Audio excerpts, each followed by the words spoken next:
Galaxy report நேயர்களுக்கு வணக்கம். அரசு விழா மேடைகளில் அநாகரிகமாக நடந்து கொண்ட சென்னை மேயர் பிரியா ராஜன் என்பவர்தன் நடவடிக்கையை உற்று நோக்கினால் பெண் விடுதலை வேண்டும் என்று அவ்வப்போது கூறி வந்த பாரதியாரின் நினைவுகள் எல்லாம் தவிடுபொடியானது போல நடந்த சம்பவம் அரசு மேடைகளில் சக பெண்ணான, அதுவும் மக்களால் தேர்ந்தெடுக்கப்பட்ட சட்டமன்ற உறுப்பினர், அதாவது இந்த சட்டமன்ற உறுப்பினருடைய தொகுதிக்கு உட்பட்டது சுமார் 14-15 வார்டுகள். இந்த சட்டமன்றத்தின் இந்த எம்எல்ஏவின் அதிகாரத்துக்கு உட்பட்டதாக 15 வார்டுகள் இருக்கின்றன. ஆனால் 4-5 தெருக்கள் வாழுகின்ற வாக்குரிமை பெற்ற மனிதர்களால் வாக்கு பெறப்பட்டு வருகின்ற வார்டு மெம்பர் தான் பின்னாளில் ஆளுகின்ற அரசின் ஒத்துழைப்புக்கு ஏற்றவாறு ஆளுகின்ற அரசின் கைப்பாவையாக இருக்க வேண்டும் என்பதற்காக மேயரை எடுப்பார் கைப்பிள்ளை போல் இருக்கின்ற ஒரு மனிதரை மேயராக செலக்ட் செய்வார்கள் என்பதுதான் காலகாலமாக நாம் கண்டு வருகின்ற வரலாறு. இது போலதான் பிரியா மேயரும் சாதாரண வார்டு மெம்பர்ல செலெக்ஷன் ஆகி மேயர் பந்தயத்தில் நிறுத்தப்பட்டு ஆளுங்கட்சியினரின் அனைத்து வித எடுபிடி வேலைகளுக்கும் தகுந்த ஆளாக இருப்பார் என்று நம்பிக்கையேதான் இந்த மேயர் பதவி அவருக்கு வழங்கப்பட்டது ஒழிய திறமை மிக்க மனிதர் என்று அவருக்கு வழங்கப்படவில்லை. இதையெல்லாம் பார்க்கும்போது எத்தனையோ மேயர்கள் காலத்தால் அழிக்கப்பட முடியாத செயல்களை செய்திருக்கிறார்கள் என்பது நாம் நினைவு கூற வேண்டும். ஏன், நமது முன்னாள் முதல்வர் திரு மு.க. ஸ்டாலின் அவர்கள் கூட மேயர் என்ற பதவியை அலங்கரித்ததில் பெருமை மிக்க மனிதராக இன்றும் சென்னை வாழ் மக்களின் மனங்களில் நீங்காத நிகழ்வாக இருக்கின்றது. இவர் தன்னையே மீறி எத்தனையோ விதங்களில் மக்களின் சேவைகளை பணியாற்றியிருக்கிறார் என்பதை மாற்று கட்சியினர் கூட மறந்துவிட முடியாது. குறிப்பாக பாழடைந்து இருந்த மாநகராட்சி பள்ளிகள், மாநகராட்சிக்கு சொந்தமான பூங்காக்கள்லாம் மறுசீரமைக்கப்பட்டு உலக அளவிலே பேசப்படுகின்ற பார்க்காக மாறியிருப்பது என்பது நாம் அனைவரும் அறிந்தறிந்த விஷயம்.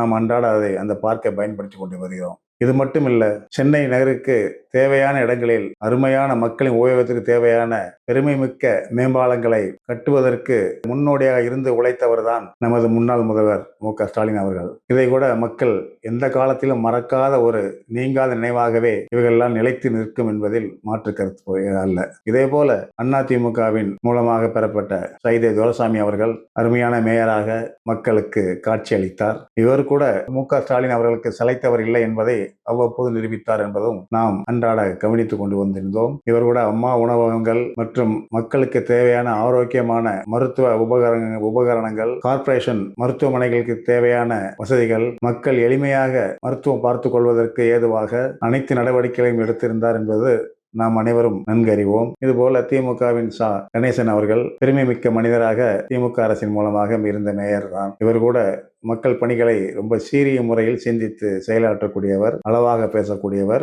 ஆக்கப்பூர்வமான பணிகளுக்கு சொந்தக்காரர் தான் இவர். இன்றைய டி நகர், தியாகராய நகர் இருக்கிறது. தியாகநகர் பகுதிகளிலே முக்கியமான இடங்களில் சாலை வசதிகளையும் மேம்பாலங்களையும் அமைத்து கொடுத்தவர் இவர்தான் என்பதை யாரும் எந்த காலத்தில் மறந்துவிட முடியாது. இன்னைக்கு டி நகர் நல்ல வணிக இடமாக மாறி இருப்பதற்கு காரணம் முழுக்க கணேசன் முன்னாள் மேயர் அவர்கள் தான் காரணம் என்பதை நாம் அவரை மறைந்திருந்தாலும் மறக்காமல் இருக்கிறோம் என்பதை நாம் கூற வேண்டும். இப்படியாப்பட்ட சிறப்பு மிக்க மேயர்கள் எல்லாம் வகுத்த பதவிதான் நமது சென்னை மேயர் பதவி. அதாவது அரிதாரத்தை பூசிக்கொண்டு மேடைகளை காட்சி அளிப்பதும், மேயர் பதவிக்கு தன்னால் இயன்ற விஷயங்களை நாம் செய்ய வேண்டும் என்பதுதான் ஒரு முக்கியமான பணி. மேயரின் பதவியை அலங்கரிப்பதற்காக தான் மேயரை ஒழிய மேயர் தன்னை அலங்கரிப்பதற்கு மேயர் பதவி அல்ல என்பது நாம் அனைவரும் உன்னிப்பாக கவனிக்க வேண்டும். இந்த சூழ்நிலையில் சட்டமன்ற உறுப்பினரான பல்லவி அவர்களை இழிவுபடுத்தும் நோக்கில் புரோட்டோகால் பிரகாரம் சொல்லிட்டு இருக்காங்க. இந்த புரோட்டோகால் எல்லாம் உங்களை ப்ரொடெக்ட் பண்ணாது. எப்பவும் புரோட்டோகால் எல்லாம் உங்க கூடவும் வராது. இருந்தாலும் மனித எண்ணம், மனிதனை மதிக்கக்கூடிய மனிதம், இவைகள் தான் தங்களுடைய மனதில், ஒவ்வொரு மனிதனின் மனதில் இருப்பது போல தங்களின் மனதிலும்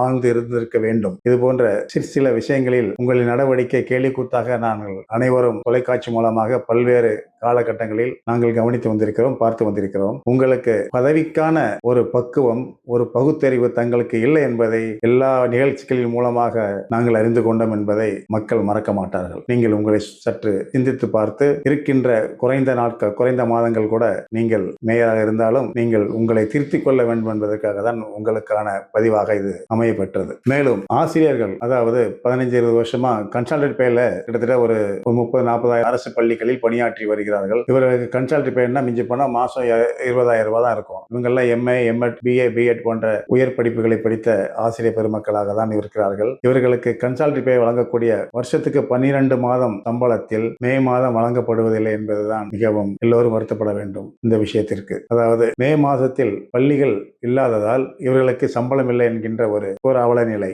அரசுக்கு எத்தனை வழிகளில் யாரெல்லாமோ எப்படியோ சம்பாதித்து எப்படியோ போயிட்டு இருந்தாங்க. இதையெல்லாம் பார்க்கும் பொழுது ஒரு மாத சம்பளம், ஒரு கன்சல்டன்ட் பே, எங்களுக்கு அந்த ஒரு மாச சம்பளத்தை கொடுக்கறதுல ஒன்றும் அரசு ஒன்றும் குறைந்து விடாது. புதியதாக பொறுப்பேற்றிருக்க தாவேகா அரசின் முதலமைச்சர் திரு விஜய் அவர்கள் இந்த விஷயங்களில் நன்கறிந்து இவர்களுக்கு உங்களுடைய உரிய நோக்கத்தோடு தங்களின் பார்வையில் கவனித்து இவர்களுக்கு போதிய உதவிகளை செய்யுமாறு பணிவோடு கேட்டுக்கொள்கிறோம், அன்போடு கேட்டுக்கொள்கிறோம். மேலும் நமது ஓமந்தூரார் மருத்துவமனை இருக்கிறது இல்ல, அந்த மருத்துவமனையில் கொஞ்சம் கொஞ்சமாக மருத்துவ உபகரணங்கள் எல்லாமே திமுக ஆட்சியில் இந்த மருத்துவமனையில் இருந்த உபகரணங்கள் எல்லாம் மருத்துவ நோயாளிகளுக்கு தேவையானவை எல்லாவற்றையும் கொஞ்சம் கொஞ்சமாக குறைத்து கிண்டியில் உள்ள கலைஞர் மருத்துவமனைக்கு எடுத்து சென்றிருக்கிறார் என்பதுதான் சமீபத்தில் வெளிவரக்கூடிய ஒரு நிகழ்ச்சியாக இருக்கிறது. இது என்ன காரணம்னா, மீண்டும் திமுக அரசு ஆட்சி அமைத்திருந்தால் இந்த ஓமந்தூரார் மருத்துவமனையை முழுவதுமாக மாற்றி அந்த மருத்துவமனையில் தமிழக செயலகத்தை மீண்டும் கொண்டுவதற்கான ஒரு ரகசிய ஏற்பாடாக தான் இது அமைந்திருந்தது என்பதுதான் நாம் அனைவரும் உற்று நோக்க வேண்டும். நல்ல வேளை திமுக வராதனால அந்த ஓமந்தூரார்